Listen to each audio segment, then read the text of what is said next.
Welcome to another post-game media edition of Talking Hoosier Baseball. Today is Friday, March 17th, 2023. In a 5-4 pitchers duel tonight, the Hoosiers came out on top in walk-off fashion for the second time in 3 days. The Hoosiers have now won 2 series on the year, both of them via sweeps. Luke Sinnard was electric. He struck out 13 in 6 innings of work, giving up only 2 runs. Tyler Cerny scored the game-winning run on an RBI double off the bat of Bobby Whalen. The media met with head coach Jeff Mercer as well as Sinnard and Cerny following the game. How is Brock doing? He's in good spirits. We'll get a picture tomorrow morning and kind of see where it's at from there. But he's a tough kid, but obviously we're not going to do anything that's going to jeopardize him, and he needs to be healthy and he's in a good spot. So. We'll get a picture of it and kind of see what it looks like, and then kind of make the next decisions from there on what he wants to do and kind of where we go from there. But I wish I had more, I would tell you, but just kind of up in the air right now. Do you know if the ball hit him in the head, the face, the nose? Do we know where it hit him? That it was the nose. Yeah, him in the nose. Yeah. Yep. With Luke in that 7th inning, he said that he was talking to you about that. What was sort of that conversation with him like? About trying to go for back him to out. go back into the game with 85 pitches after the 6th. Yeah, I think that conversation was more with Coach Glant. Just kind of like, so he went 6, right? I know I stink. Dustin just told me he has 18 pitches left in the 6th inning. So once he's kind of said, hey, if he gets to his 18, he gets to his 18, and once he gets there, he's done. So I acquiesce to him on those things when he hits his limit. So, you want a guy like he's super competitive. He would throw 115, but just the temperature and where we're at. But and he was cruising. He was excellent. He was really good. So, but when he kind of came, we had made the decision before. So, I'm assuming that's what you're referencing. But Glant told me he's got 18 pitches left, and so I was like, all right, well, if he's 18, make sure that Crafty's up and ready to go if we need him once he hits his number. We kind of got to get him from there. Going to that 5th inning where you guys put up those 3 runs that ultimately ended up being kind of a difference point in that game. How did you guys maintain such patience with your approach when later on in the game you guys had to turn to being attacked? Yeah, there's a couple of things. One is when you have the umpire that had today's plate I've known him since I was in high school, and he's got sorry? Nothing. I just said me too. Yeah, he's a good umpire, and he's got a true strike zone. If you throw it on the plate, it's a strike, and if you don't, it's a ball. And so that in the game, right? When you get in the flow of the game, you can have a pretty good feel for the strike zone. And Morehead State's pitching coach is a friend of mine. He's from Ohio, and he coached high school baseball or travel ball, and is first of all, he's an awesome pitching coach.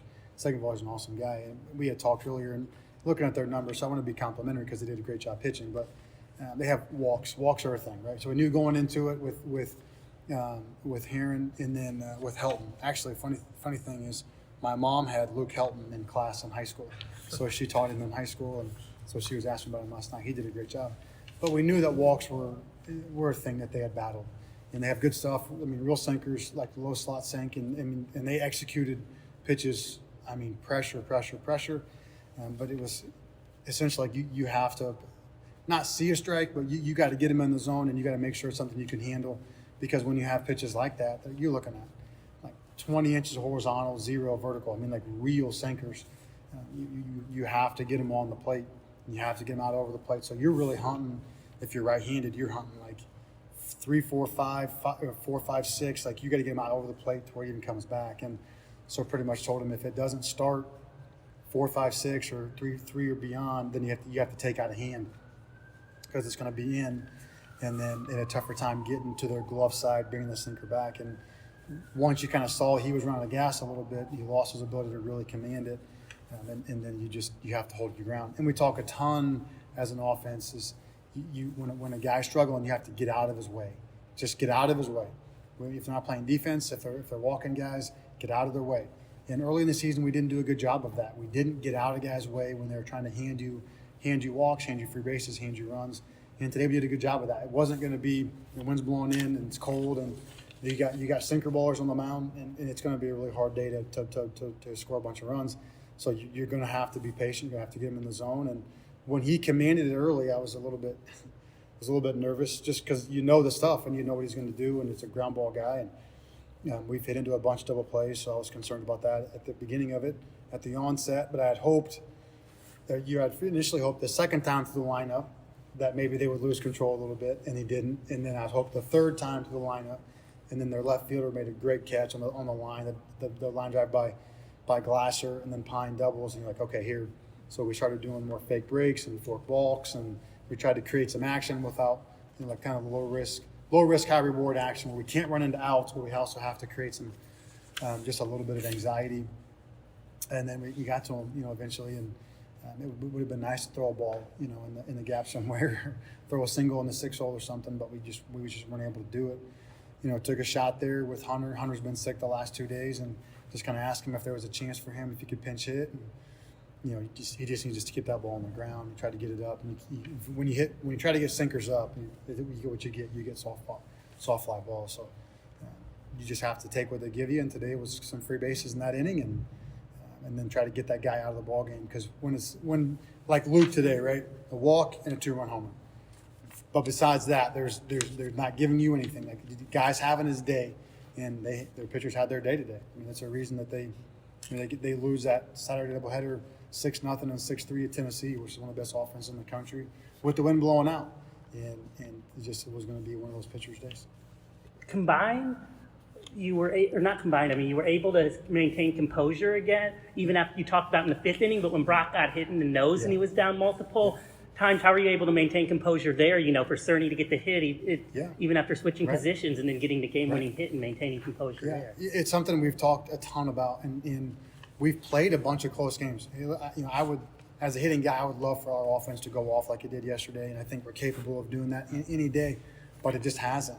And so you kind of talk to the guys from the very beginning, from the first day. Listen, I don't have the numbers, but I'm just watching enough baseball. 60-70% of games are a 2-run game, one way or the other, in the 7th inning, and you got to find a way to win games late. And so we've been in those situations a ton, which is really good for the course of the season. I would like us to score a few more and not be in that position, but thankfully we're pitching it well. And so there's an attitude that comes from it, and you talk about those guys with those guys offense. Like, you have to. Being emotional doesn't fix anything, doesn't solve any problems, and your body can't go where your mind doesn't tell it to go. So I was out there just talking to him. I know Glasser feels terrible. It's part of baseball. Things happen. Guys get hurt. Guys get hit. It's just part of the whole course of it. And I love Brock, and he's going to be okay. And so you just have to move on. And that's why I told him after the game, the thing I was the most proud of is the fact that, okay, so you make an error, get a 2-strike single in the 6 hole, 5 feet to the right, double play ball, and the game's essentially over. Ball slides in, bunt. I mean, the game-changing play is Josh Pine's play on the bunt. That's the game-changing play. Left-handed runner, left-handed hitter, can really run. Guy lays a perfect bunt down. Josh barehands it. That is an all-star play that saves the game. Because if that guy's safe, now that double scores 3, and we're still playing baseball, hopefully, have not lost the game. So then they double, and now you go ahead and run second base with 1 out, and you get a pop out and a strikeout, whatever, maybe 2 strikeouts. And even the one, you look at that fly ball that falls 6 inches foul in the left field line, kind of in the Bermuda Triangle, to then for Seti to be able to settle himself again and go out and execute a good pitch. And then you have 2 outs and nobody on. Cerny takes a single the other way. You get a pass ball. And then, Bobby's been working really hard. Bobby had a good couple of days. Hit balls hard, just didn't have a ton to show for it. But then he comes out and bangs a base hit. There's just a resiliency and a toughness. We talk about being too tough to quit. Are you too tough to quit? Do you have the composure and the moxie? And you can see when a team does, and we do. We've showed it time and time again. We're incredibly resilient. We found ways to win games. And there is something to be said for learning how to win, building a winning culture, building a winning attitude, a confidence and a belief, not only in yourself, but in your teammates. We've had a bunch of different guys do it. Today was Bobby's opportunity to do it, and he came up in a huge moment and did it. So you're right. There's something to be said for that winning attitude, and that's what they're doing an awesome job of building.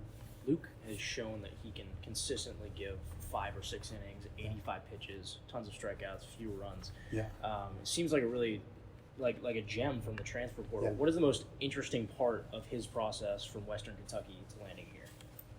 Luke didn't know he was good.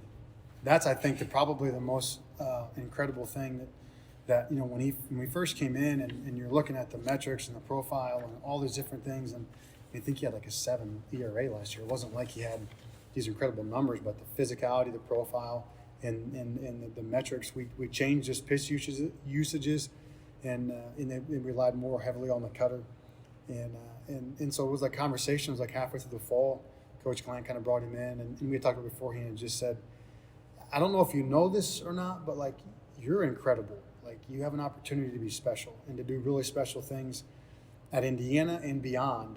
In making, and he does make great decisions, but having an attitude and a belief, but also making decisions, selling out. He's completely changed his body. He's lost 15 pounds of fat. He's gained 20 pounds of muscle. He's completely overhauled himself, and you could start to see a confidence build in him. It was like, no, you're right, I am really good. And then once it was going, it was like a bowling ball, butcher knife downhill. Right now, he's an unstoppable force for us, and did a great job. But I guess that was the thing initially, was like, hey, you're incredibly good, because he wasn't a super high profile kid in high school, and he wasn't a super high profile kid in the portal. We love the body. Obviously, he was 6'9", right? Love the body, love the metrics, love the spin profiles, and I think that's something that's really interesting is, this summer, Coach Glant, Coach Simmons, and the managers created a database that essentially combined with your free base numbers, your strikeout numbers, your whiff numbers, and then your spin profiles, all your metrics, and it ranked pretty much like every kid in the portal, every pitcher in the portal, and all these algorithms with it, and then they ranked them all the way through. And so we went and you grabbed a bunch of those guys that the things that we valued, those guys went to the top, right? And you have to be selective and find the right guys, because if you get transfers that are draft eligible and they're off the charts, they're going to sign, right? And so you don't want to lose guys. So we really tried to find a couple of grad transfers that had low walk numbers and were managers of the game. And then we wanted to go after some sophomores as well, and some juniors that we felt like could really transition with a few adjustments, whether mechanically or pitch profiles or pitch selection, that we're going to be able to transition in and give us stuff plus strike throwing. Even if they got hit, we didn't really care about the ERA as much, because a lot of times if you change usages, then you can get a better outcome. And he's the perfect example of that. I think Cooper Hellman's a guy that's a few adjustments away. Great spin profiles, great metrics. He's becoming a strike thrower.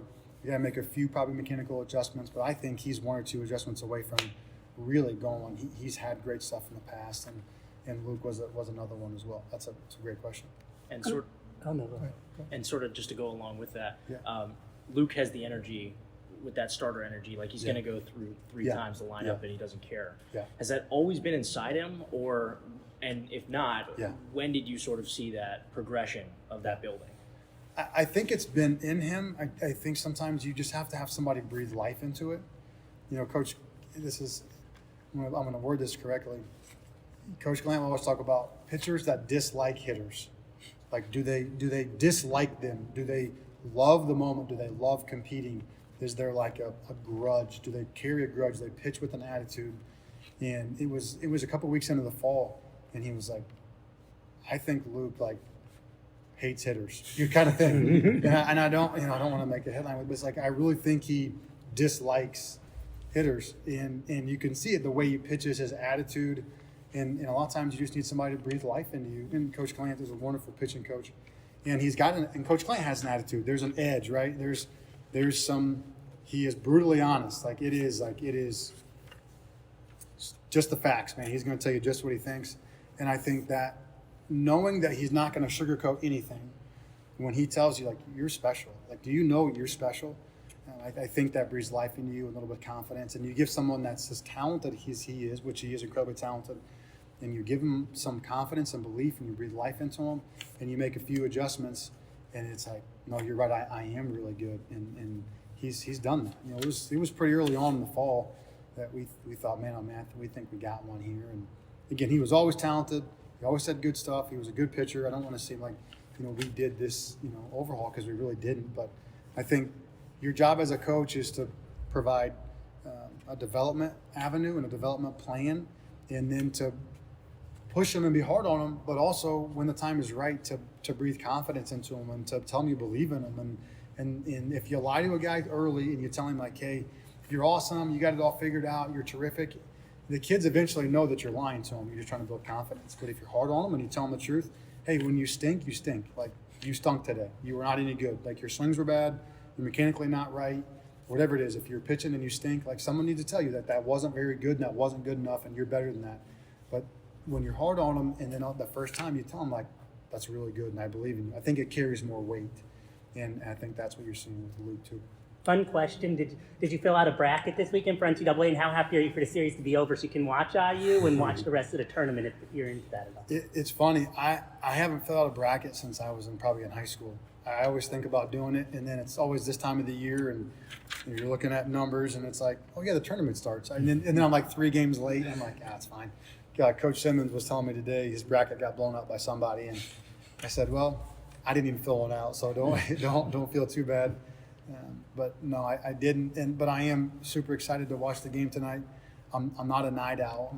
I put the kids to bed at 8:30 or 9, and I'm usually in bed right thereafter. And so I don't know. I'm not sure if I'll make it. I told my wife this morning. I was like, I hope we're up by about 15 at halftime because I'm going to bed. I'll say that now and knock on wood. But no, it's funny. The last time I filled out a bracket, this is a long time ago. The last time I filled out a bracket, I was in high school. And it was the year that Indiana went to the championship game. And I was the biggest IU basketball fan, right? Jared Jeffries and all those guys. And I remember thinking at the time, I loved recruiting. Even as a young kid.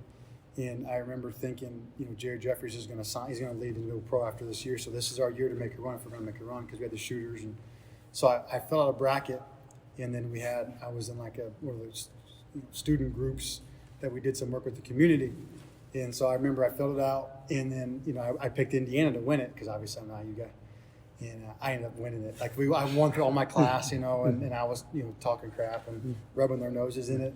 And I remember thinking, like, and then Jared Jeffries, I think he was like the 15th pick, 14th pick, but he let him. He did what he was supposed to do. He came in, he Mr. Basketball, and led him to the championship game, and just incredible memories. So I guess that was the last time I did it, and I thought I might as well finish while I'm on top. So I'm never gonna top that. So I might as well finish while I'm on top, and I hung him up. One quick question about the usage of pitchers. Did you intentionally go left, right, left by putting Kraft in the middle? Yeah. So we wanted to clear the deck. That's why it was so big that I'm glad we scored a bunch of runs yesterday. But even in those middle innings where one's blown out, they're offensive, and we want to make sure that we don't. It's like if we can hold Kraft at all, because we knew we had length, and the wind was going to switch, and they had the Helton kid who's been their Friday guy, and they had Heron who's been really good. So I knew today was going to be a close game, and it was like we have to hold Kraft because Seti on short rest after Kraft, Seti throws a splitter, but it's not as electric as Luke's fastball, similar profiles, but it's just not as electric across the board. So we wanted to clear the deck with him, and Crafty's been incredible. He wasn't as good today, just wasn't able to, but we've also used him a ton, and he needs a week off. But yeah, it was just trying to clear the deck, change the eyes, and then hoping with their lefties that the splitter would end up being effective as it was with Luke. Seti's slider has gotten better. They've really worked on that. And so being able to, kind of how Luke's able to hide his fastball a little bit with the cutter, and trying to do the same thing with Seti to hide the fastball a little bit with the cutter, and then use a splitter off of that. They got a couple of them. They got a couple of those splitters, but he was effective enough. But yeah, you're on the money as always. Just trying to again clear the deck and give those guys. I think being a hitting guy does help a little bit because you have an idea of how unfun it is. And that's not a word probably, but how hard it is when it's a completely different profile. And we've talked about it before in the past when you have, a couple of years ago when we had the best pitching staff in the country essentially, but we were in a shortened season. And so it was 3 games a week and we had 5 starters. And there for like a 2 or 3 year span, we were like top 3 or 4 in the country in runs allowed from like the 5th to the 7th inning, which is when games are won or lost. But we learned there, it was like we had power stuff all the way through, but we only played 3 games a week. And so then when you watched Iowa do it last year, they had good stuff, but they did a great job of clearing the deck and just completely different profiles. And so we've tried really hard to get back to that same model. Now we have more depth on the mound, which is having 18 or 19 guys throw. We tried really hard this year to go to, because we have enough guys to be similar model to what we did, 2 years ago now? 2 years ago. And then same thing as what Iowa did this past year. It's what Auburn does a great job of. It's never similar profiles one after the other. And potentially having Ben Seiler in the bullpen gives us a chance to clear the deck. And that's, I know he's a good pitcher. We have to find the right spot for him. But he's another one that can clear the deck. When Holderfield got hurt and went down, that was one that we really hoped could clear the deck for us. And then having Crafty. And he could go to be a starter, but you also, 5 innings is 5 innings, right? If we're going to get 5 or 6 innings over the weekend, it doesn't matter when it is. Let's just set the guys up for success. We can win with depth as much as you can win with stuff. And if you have stuff and depth, then you have a chance to be really good. We just have to make sure, because I do think we have stuff and depth. It just may come in shorter bursts. It may have to come in short bursts and then stack those guys up. And those guys did a good job. It's just we played 9 games in 10 days, and they all need a break, me included. Everyone needs a breather. Everyone needs a break. But the pitchers definitely, because they've done a great job. They've really carried it. Really quickly, Going off of that, with Seti coming out of the bullpen into a late game situation when he's started a few games, what are you telling him in those moments? Seti, you don't have to tell Seti anything. He is a grown man, one of the most mature, God-fearing, wonderful. He is an adult. If Seti Seti is completely self-sufficient. His mom and dad did an incredible job raising that young man. Completely self-sufficient. So, yes, sir, whatever you need, and I'll go do it. Just your best stuff. Just throw your best stuff. Just throw every pitch 90. I don't want to see any pitches 86. I want to see every pitch at 90 as long as you can. Whether you're a starter and you just go one time to the lineup, every pitch at 90, throw me your best stuff, and then we'll get you out. And if it's as a back-end guy, just throw every pitch as hard as you can, and then we'll get you out. And he did a good job. He's on short rest. He's on short rest, and we got to find a way to help him keep his stuff longer. But if he doesn't, that's okay. We have enough guys in depth to be able to protect him as well. And another question about Luke, I heard you saying that I think he was hiding his cutter with his fastball or something like that. Reverse, but yeah. What is his arsenal, and also what is maybe one thing, sort of like a trademark of his game that he does well to fool hitters? Well, he is constantly attacking, and he lands 4 pitches for a strike, and so we can save one. So like today, Dustin did a great job. He held the curveball so really the second or the third time through, and so early he can use the fastball cutter, and then a splitter off of that if he needs to, and then he can land the curveball. The curveball is he's so tall. It's a downer pitch. And so he's got pitches that go in essentially all 4 quadrants of the zone. Like he can go down, he can go across, he can go down with the split and down with the curve. And the fastball's got a little bit of lift, not a ton, but just enough. But when the fastball and the cutter blend so well, you're able to kind of hide both of them. That's why you'll see cappers, you see squibbers, and you'll see those balls that are weird hit, right? And then you'll see guys be underneath them off the fastball. So I would say that the fact that he's got a full arsenal that he can land, and he can get both righties and lefties out. He's quick to the plate. He's sudden off the ground. He has a great pickoff move to first base. We really focused hard on being able to have a great pickoff move to first base as righties, because when you're sudden with your pickoff and you're sudden off the ground, you'll surprise the hitter. You'll surprise the runner off the ground, and you'll surprise the hitter, and you can jump on him. I thought that it was funny.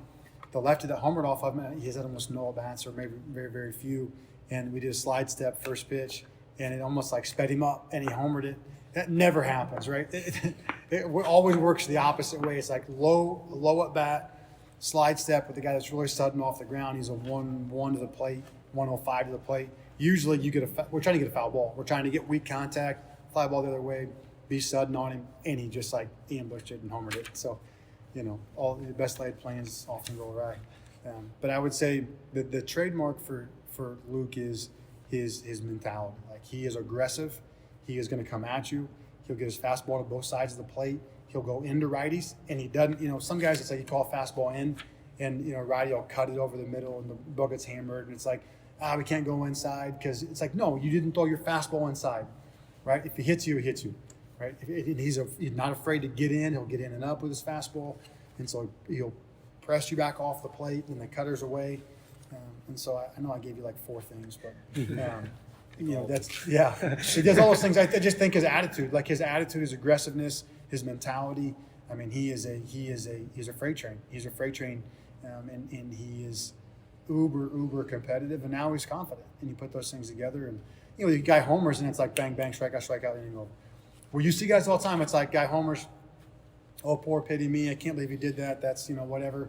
And it's like walk, 4-pitch walk, then it hits the next guy in the back. And it's like, for crying out loud, man, you're fine. You struck out the first 8 or 9 guys in a row. Just finish the inning and we'll move on. It'll be fine. And that's what he does. Like, you look up, it's 6 innings, 2 runs. But you'll see a lot of guys, it would be a wonderful start. And then the guy gets on base, and I don't like going from the stretch. I like going, I'm not good there. I cut my fastball, and they have a moment, right? And he ain't like that. He was built different.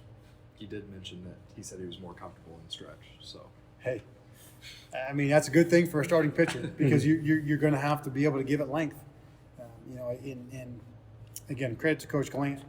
Those guys, I've never seen a group. And we sat down in the summer, and I do it every year. In you pretty much you do an evaluation of the entire program. Every coach, every aspect, myself included. And we always do, it's like, if we fail, we'll fail because. And then you do a complete evaluation, top to bottom. If we fail, we'll fail because X, Y, and Z. And you list your 100 reasons that you would fail. And the worst one being is the catastrophic without notice, right? If you would fail and you didn't even know it was a thing. Like you didn't know it was an option. Like last year, we pitched it great in the fall, we pitched it great in the winter. It wasn't a thing. Like throwing balls and walking guys wasn't a thing until it was a thing. Catastrophic without notice. But I think most times you can look at things and say, okay, if we fail, we'll fail because of these 25 things. And you rank them out, and you're most vulnerable. Then you work on, and you obviously get from there. Well, one of them was like we're not good enough at holding runners, and we're not comfortable with runners on base.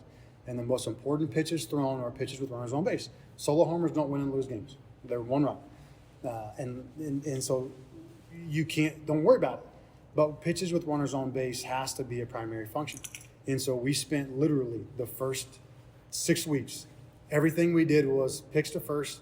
We changed how we hold runners second base, as you probably noticed. Like we come set looking at second base, and it's like you're not going to steal third base. We've given up 0 stolen bases at third base. You're not going to steal third base.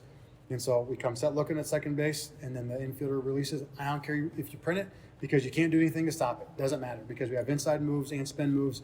You can't steal third base. And then I want all of our right-handed pitchers to be a pick time of 1 flat or less. 1 flat or less. If you can't be a right-handed pitcher and pick the 1 flat or less, then it's like you can't pitch with the guys on base. And everyone has to do a slide step. And when everything from the bullpen's from the stretch and everything's pitched, and now all of a sudden you just get really comfortable pitching out of the stretch. And you have to be able to throw your best stuff, right? We can't be a one. It's like we talked about yesterday with Reisdorf. He's like 94, 96. And then he's 88 to 91 from the stretch. Like you got to be able to hold your stuff through it, so you have to find the balance. But Luke's an adult, and he's found a balance on being able to do both.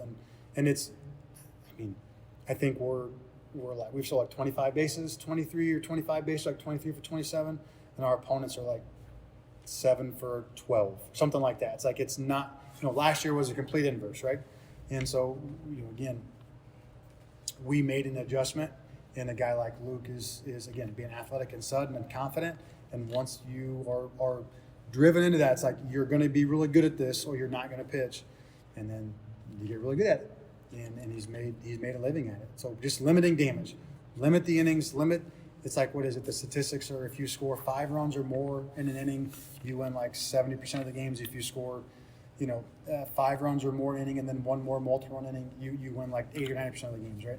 So if you just don't give up big innings, 5 runs, we talk about 6 runs or less, we'll win. I think in the last 5 or 8 years, teams that we've been a part of, I've coached, it's like if 6 runs or less, it's like 70% win rate, 65% win rate. So you just have to be in that range defensively, and then on the mound, how you limit big innings. Tyler, what's kind of just going through your head there as you're rounding third on that last play? I just got to score. The ball was smoked. I knew with 2 outs, you're running no matter what when the ball's hit. So I was just running as hard as I can. Just knew I had to get there. What was the emotion like in that mob out in the outfield? Oh, it's crazy. We had that one earlier in the week, so that's really fun to just celebrate with your teammates like that and get that win like how we did.